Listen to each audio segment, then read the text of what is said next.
जहां से तेल गुजरता है वहां भी मिसाइल दाग रहा है। कोई भी तेल का वेसल शिप अब तक गुजर नहीं पाया। ईरान कह रहा है यहां से मैं किसी को जाने नहीं दूंगा, यहां से सिर्फ चीन के शिप ही तेल लेकर जा सकते हैं। दुनिया का 20% तेल यहीं से जाता है, भारत का 60% तेल यहां से जाता है और चीन का 50%। ईरान कह रहा है सिर्फ चीनी ऑयल वेसल ही जाएंगे यहां से। कल मैंने आपको बताया था इस रास्ते के बारे में, देख रहे हैं आप, Iraq, Kuwait, Bahrain, Qatar, UAE, Oman, यहीं से तेल निकलता है। उधर ईरान है, ईरान से 33 किलोमीटर का समंदर है। ईरान ने वहीं बार बार मिसाइल दाग रहा, कह रहा है किसी का शिप तेल वाला यहां से टैंकर नहीं गुजरने दूंगा। लेकिन चीन पर मेहरबान रहने वाले टैंकरों पर हमले कर रहा है। ईरानी मीडिया के मुताबिक 10 टैंकरों को निशाना बनाया गया है। ऑयल टैंकरों पर हमले मिसाइल या ड्रोन की मदद से किए जा रहे हैं। ईरान स्ट्रेट ऑफ हॉर्मूज को पहले ही वॉर जोन बता चुका है। इससे पहले ईरान ने अमेरिकी जहाज डिस्ट्रॉयर पर हमला किया था। जब डिस्ट्रॉयर पर हमला हुआ वो एक टैंकर से ईंधन भर रहा था। इस बीच ईरान ने चीन के जहाजों को छूट का ऐलान किया है। चीनी जहाजों को स्ट्रेट ऑफ हॉर्मूज से गुजरने की इजाजत होगी। ईरान ने चीन के मजबूत समर्थन के बदले यह ऐलान किया है। दूसरी ओर अमेरिका ने टैंकरों को सुरक्षा देने का ऐलान किया है। ट्रंप ने कहा अगर जरूरत पड़ी तो अमेरिकी नौसेना की तैनाती होगी। साथ ही अमेरिका ऑयल टैंकर्स को उचित कीमत पर बीमा भी देगा। एक रिपोर्ट के मुताबिक खाड़ी क्षेत्र में करीब 200 टैंकर फंसे हुए हैं। अमेरिका ने यहां बीमा देकर यहां भी अपना धंधा देख लिया। सुनिए जरा अमेरिकी कमांडर क्या कह रहे हैं। In this capacity, I lead America ने अब तक ईरान के 17 युद्धपोत, जिनमें एक पनडुब्बी भी शामिल है, उसे डुबो दिया है। अरब सागर, हॉर्मुज स्ट्रेट और ओमान की खाड़ी में अब कोई ईरानी जहाज नहीं बचा है। ईरान की एयर डिफेंस क्षमता को भारी नुकसान पहुंचाया है। सैकड़ों बैलिस्टिक मिसाइल, लॉन्चर और ड्रोन नष्ट कर दिए गए। जवाबी कार्रवाई में ईरान ने 500 से ज्यादा बैलिस्टिक मिसाइल और 2000 से ज्यादा ड्रोन दागे, जिनका निशाना नागरिक क्षेत्र रहे। ईरान की सैन्य क्षमताएं लगातार कमजोर हो रही हैं, जबकि अमेरिकी सैन्य ताकत क्षेत्र में बढ़ती जा रही है। amount of firepower, representing the largest buildup by the U.S. अब देखिए जरा क्या जंग उस स्थिति में जा रही है।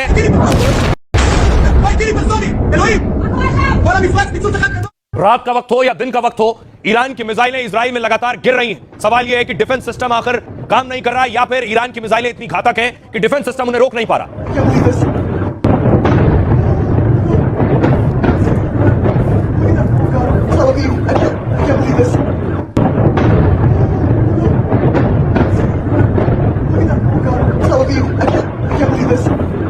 मिसाइल गिरने के बाद אפשר לראות ממש בבירור את הבור, ברוך השם סיימנו.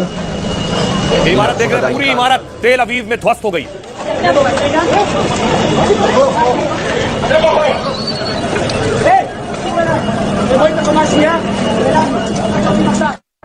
ईरान की जो मिसाइलें वो न सिर्फ इजराइल में बल्कि दूसरे देशों में भी जाकर गिर रही हैं और उन मिसाइलों को रोकने वाली जो मिसाइल है जिसे इंटरसेप्टर कहते हैं, वो इंटरसेप्टर भी जब आकर मलबे के रूप में गिरती है। एक घर में गिरी, कुवैत की तस्वीर आप देख रहे हैं। कुवैत में इंटरसेप्टर घर के बेडरूम में पड़ी है। यहां 11 साल की बच्ची सो रही थी, बच्ची के ऊपर यह मिसाइल गिरी और बच्ची की मौत हो गई।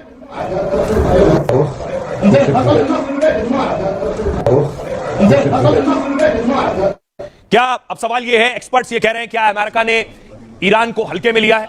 नेतन्याहू ने खुद आज फौज के साथ बातचीत की है, उनसे मुलाकात की, उनकी हौसला अफजाई की, उनका मनोबल बढ़ाया है। अब सवाल यह है कि ट्रंप आखिर इस जंग को कैसे जीतना चाहते हैं? ट्रंप के पास क्या प्लान है? क्या ट्रंप गृह युद्ध कराना चाहते हैं ईरान में? और वो क्यों हथियार देना चाहते हैं उन लोगों को जो लोग ईरान में सत्ता के खिलाफ लड़ना चाहते हैं? खमनेई के खात्मे के बाद ट्रंप ने एक और प्लान बना लिया है। अब ट्रंप ने ईरान में मनचाही सत्ता स्थापित करना चाहते हैं। रिपोर्ट के मुताबिक ट्रंप का प्लान है कि ईरान में जन विद्रोह को भड़का दिया जाए। अमेरिकी खुफिया एजेंसी CIA विद्रोहियों को हथियार देने को तैयार है। वो ईरानी विद्रोहियों को ट्रेनिंग देने की भी तैयारी कर रहे हैं ताकि ईरान के अंदर ही बगावत हो, गृह युद्ध जैसे हालात बन जाएं। ईरान के अंदर बगावत का प्लान का बड़ा टारगेट है कुर्दिश आर्मी। आपको बता दें कि कुर्द जो है इराक और तुर्की बॉर्डर पर रहने वाला एक समूह है। इनकी संख्या 2.5 से 3.5 करोड़ है, जो एक अलग राष्ट्र की मांग करते हैं बॉर्डर्स पर ही कई इलाकों को मिलाकर। रिपोर्ट के मुताबिक अमेरिका ने कुर्द नेताओं से बात की। कहा जा रहा है कुर्द सैनिक जमीनी स्तर पर ऑपरेशन चलाएंगे। जंग के बीच ईरान लगातार कुर्द समूहों पर हमला कर रहा है। ऐसे में अगर कुर्द अमेरिका का साथ देते तो दोनों को फायदा होगा। कुर्द ईरानी सेना IRGC से बदला लेकर सत्ता से बेदखल कर सकता है। अमेरिका और इजराइल इसलिए कुर्द लड़ाकों को बढ़ावा देंगे। कुर्द ईरान, सीरिया, इराक, तुर्की के सरहदी इलाकों में रहते हैं जिसे वो कुर्दिस्तान कहते हैं और अलग देश की मांग करते हैं। पश्चिमी देशों की 1920 में हुई एक संधि के मुताबिक कुर्दों के लिए अलग देश बनाने पर सहमति हुई थी, लेकिन 1923 में तुर्की के नेता मुस्तफा ने संधि को खारिज कर दिया। तुर्की की सेना ने 1920 और 1930 के दशक में कुर्दिश उभार को कुचल दिया। तब से ये लोग अपने हक की आवाज और जोर से उठाते हैं। अमेरिका इसी विरोध को बगावत बनाकर इस्तेमाल करना चाहता है।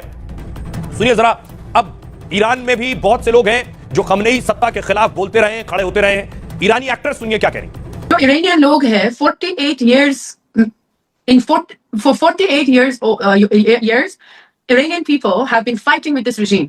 अभी जो हो रहा है, जो अंदर में जो इरानियन लोग हैं बार बार दूसरा गवर्नमेंट्स को पूछा है कि हमको मदद कर दीजिए।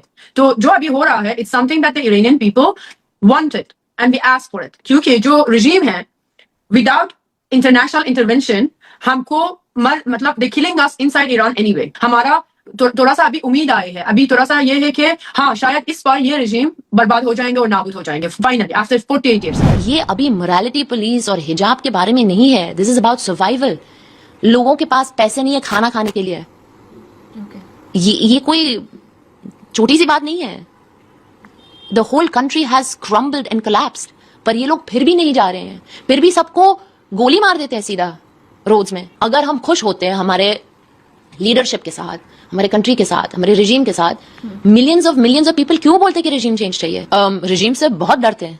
पर अभी जो अगर आप देखो इतने सारे वीडियोस हैं जो इतना हर्टफुल हैं. अगर आप देखो कि वो वीडियो ले रहे हैं, बॉम्बिंग हो रहा है उनके सामने, पर वो इतना खुश हैं क्योंकि उनको पता है कि वहां पे वो लोग रह रहे हैं, वो अभी मर रहे हैं और इनकी आजादी मिल जाएगी. फिर अगर ईरान इजराइल और दूसरे देशों पर हमला कर रहा है तो ईरान को भी नुकसान उठाना पड़ रहा है. बहुत सी मिसाइलें ईरान पर गिर रही हैं, बहुत से ईरान के हथियार गिरा दिए जा रहे हैं. ये तस्वीर देखिए जरा. ईरान में इजरायली मिसाइल गिरी है, दूर आपको नजर आ रहा है धुआं और आग.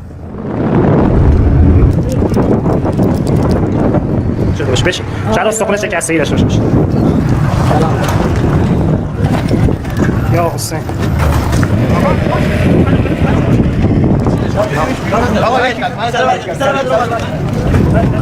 और कैसे इजराइल डिफेंस फोर्स ने बहुत सी ठिकाने, सैन्य ठिकाने उड़ा दिए. देखिए ईरानी सैनिक भाग रहे थे, उन्हें मार गिराया. ये भाग रहे थे.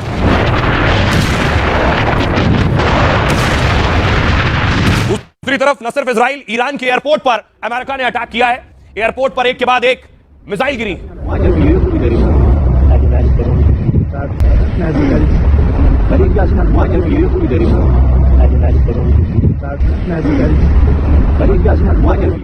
अमेरिका भी अब ईरान वाली हरकत, ईरान जैसे अमेरिका के दूसरे बेसिस पर अटैक कर रहा है. वैसे अजरबैजान में जो IRGC का, ईरानी सेना का जो बेस था, उस पर अमेरिका ने अटैक किया और पूरे बेस को तबाह कर दिया.